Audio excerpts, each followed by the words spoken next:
Hi everyone. Hope everybody's having a lovely day. I am okay. I've decided today that I'm gonna have a crafty day. It's nice and lovely outside. It is warm actually, I think. And we're gonna take the dogs out a bit later on. But till we do, I want to show you something that I've been working on. Now, this isn't what I've been working on. This was actually made for me and gifted to me by the lovely Angie Paisley. And I did not use it. When I'm sewing or anything like that, that's what I had to put everything in inside. So I'm just giving you something pretty to look at until I show you what I've been working on. So the story behind what I've been working on is, story goes, on our group we have got something whereby if there was something like, if there was a certain something that you didn't know what to do or didn't know how to make, or you didn't even have time to make it, but you loved looking at it and you wish you'd had one, like for example,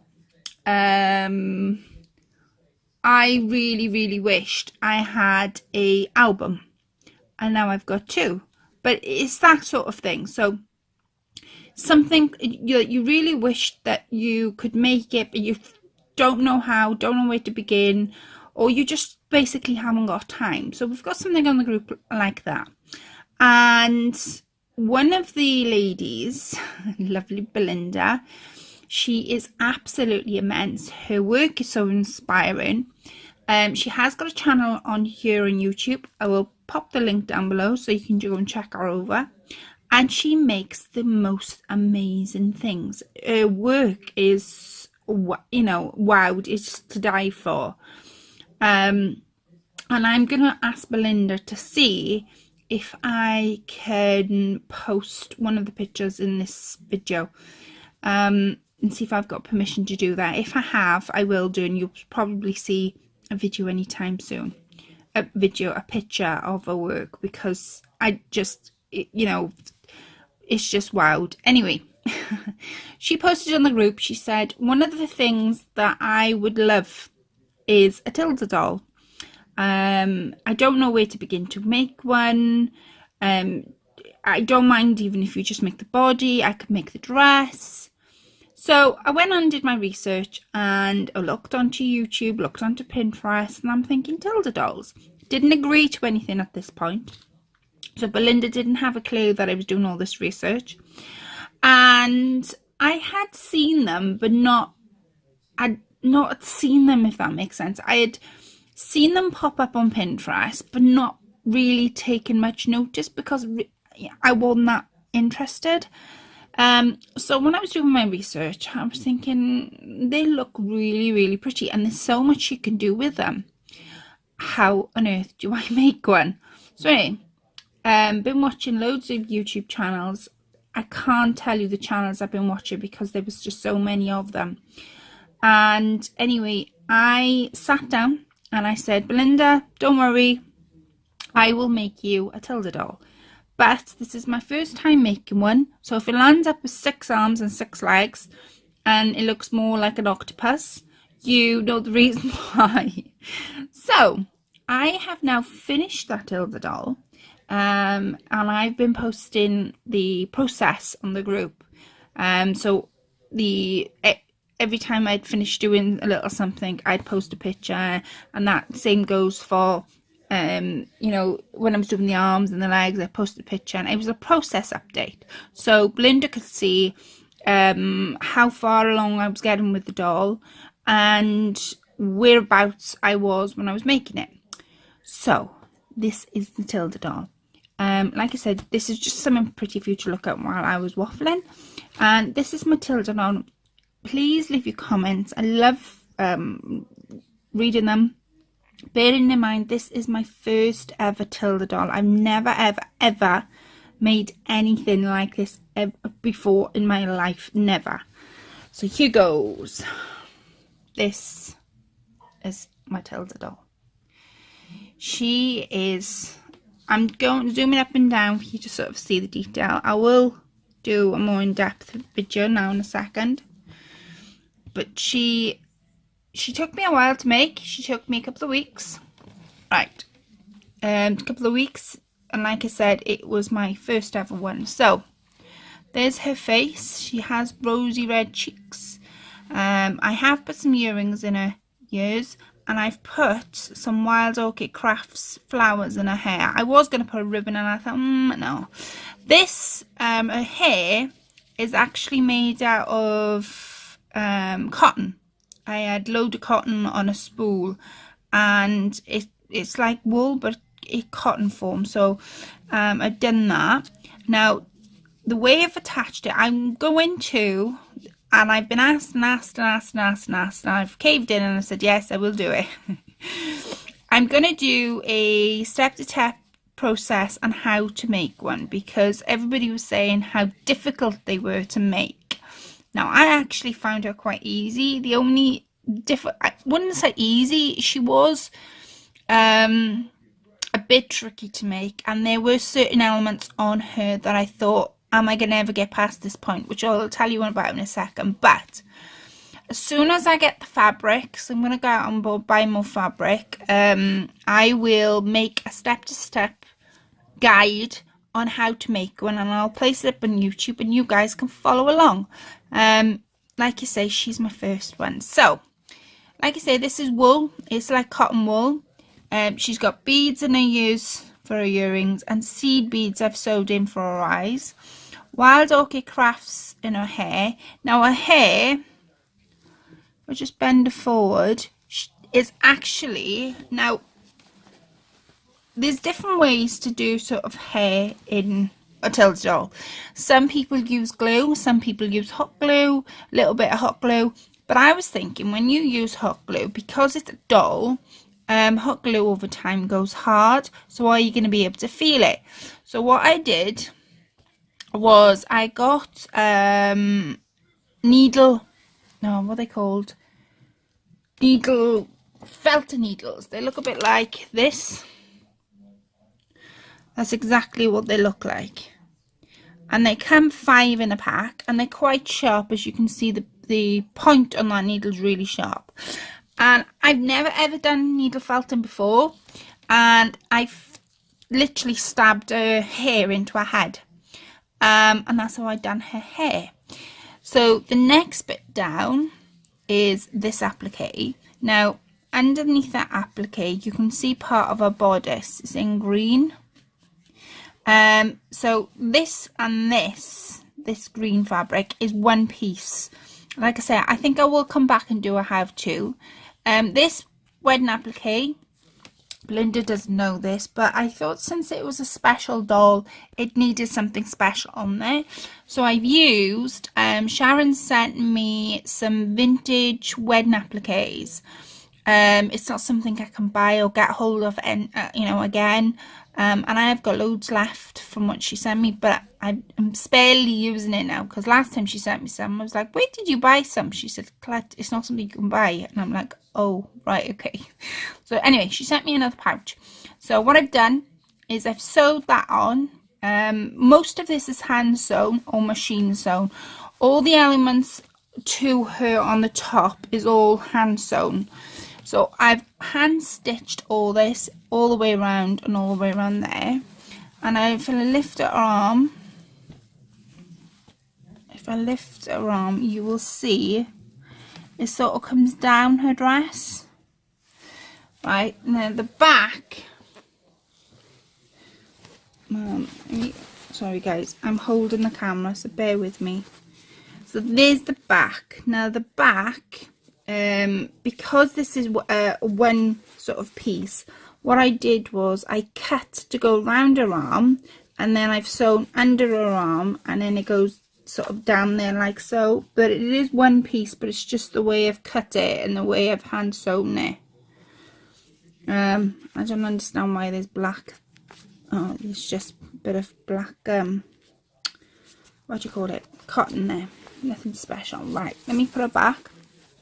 Okay, the next bit is this bit, so the dress. Now the dress is, I've done actually 3 layers. The arms let me talk about the arms first. The arms is one piece. So this and this is one piece.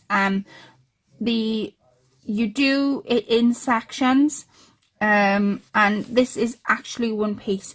The only thing that I had to do by hand, and I found really tricky, was you sort of do it all on the machine, stitch all the bits, her arms and her bodies and all that, her legs and her body together. But you can't machine stitch her arms onto her body. You've got to hand do it. So you've sort of got to go up and back down and up and back down. But you got to do it a certain way so you don't see the stitches. Which, that was really tricky. I must admit, that was one of the tricky things that I was like, oh, is this ever ending? Right. So, her dress. Now, her dress has got 3 layers. Let me go underneath. So, this is the first layer. Now, this is like a pink, it's like a pink satin. And what I've done is I've oh god, what they call it, I've hand stitched this bottom layer, and the bottom layer sits there, so it doesn't sit here, it sits there. And the reason for that is because I didn't know how many layers I wanted to put on. Some put 2 on, some put 3 on. She's got a bit of cottons everywhere, but some put 2 layers on, some put 3, some only put 1. But I knew I wanted to put at least 2 on there. So if I had placed it all on the same sort of line on a waist, when it got to the 3rd layer, it would have been too thick for the needle to go through for me to sew it. So this bottom layer, which is the pink satin, sits there. This layer, which is nothing, I've just cut the fabric out. I've hemmed it. It's not entirely straight, but like I say, it's my first doll, and I'm sure Belinda won't be looking at how straight it is. So yes, the 2nd layer then sits there, and then this 3rd layer sits there. So they're all on different layers, but you can't see the different layers. It's only by me telling you where they are. You can't see them. So let me go back to this first layer. So this first layer, then I decided I wanted something on the end of her dress because of this fabric being so patchy, and the different colours in here. I wanted something on the end to correspond so that when she sat, you could see the different layers. So what I've done is I have hand sewn, or did I? No, I machine sewn this because I did it in one piece and then I hand sewed it to the body. So machine sewed that lace, and then that tiny one. And like I said, it stops just there, and I machine sewed that on. That layer, like I've just said to you. Now the top layer, what I've done with the top layer is, this is what took me so long. She would have been finished a long time ago if I hadn't decided to do this. But you see all these pink beads, they're all on the dark patches of the dress on the top. So there's some there, there's some here, there's some there. They're all on the dark patches of the pink, on the pink of the dress, right? They're all done by hand. Each bead I had to hand stitch. I couldn't do it on the machine, so I had to hand stitch each bead. And sorry if the camera's shaking. So they're all done by hand. I don't know how many beads there are in total, but it goes all the way around the back. And like I said, they're all on the dark patches of a dress, which gives it a bit more of an element to it, right? Then the bottom, I've used this lace that Shirley gave me. I've cut off the organza, because I had the bit of organza all the way around, and then I've hand stitched these pearl beads on. Again, just to give it a bit more of an interest, because I didn't want it just to be totally flat. So I did that. And then to finish off this slit in a dress, because I wanted a slit in a dress, I've put this, like, it's like elastic trim, I would call it. I can't can't remember whether hand stitched or machined. No, I did it by machine. And while it was on the dress, so I've done it all the way up here, and then I did it all the way there. But when she sits properly, I'm not sitting her properly, she's got that slit in her dress, but you don't see the difference because the layer underneath is the same layer on the top. See? And then her boots, if I lift her up, her boots and her legs are done differently again. So her legs, I use some real see-through. It was like tulle, but it wasn't, and it's got like a lacy effect. So I've given her tights, so to speak, and they're hand stitched on all down one side, sort of wrapped it around and hand stitched it on. So I've given her a pair of tights. And then her boots, which are these, this is eyelash wool trim, and then I've hand stitched all these pink seed beads on. I wish my camera would focus back up. Those seed beads on. There they are.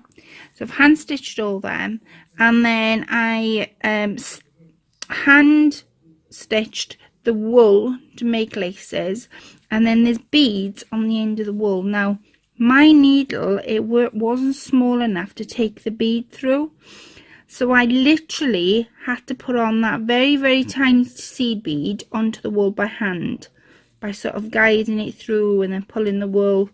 It drove me insane, but I did do it. So she's got a pair of laces, and she's got a pair of what do you call it, seed beads. So that is my Tilda doll. On the other thing that I did, which I thought she got to have, was I made a little bag out of the same material as I did her first layer, and it was just something I had picked up and I ruffled it up, and I've put a load of flowers in, and all the flowers are from Wild Orchid Crafts, and I just thought that added a nice touch. Now I have hand stitched it to her hand, but if Belinda wanted, she could put the other hand through it. I can't do it because I'm holding the camera, but that's the only other thing I've done.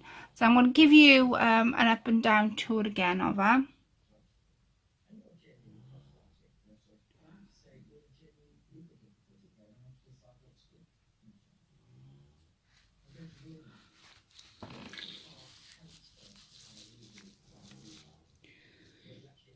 So yeah, that's my Tilda doll.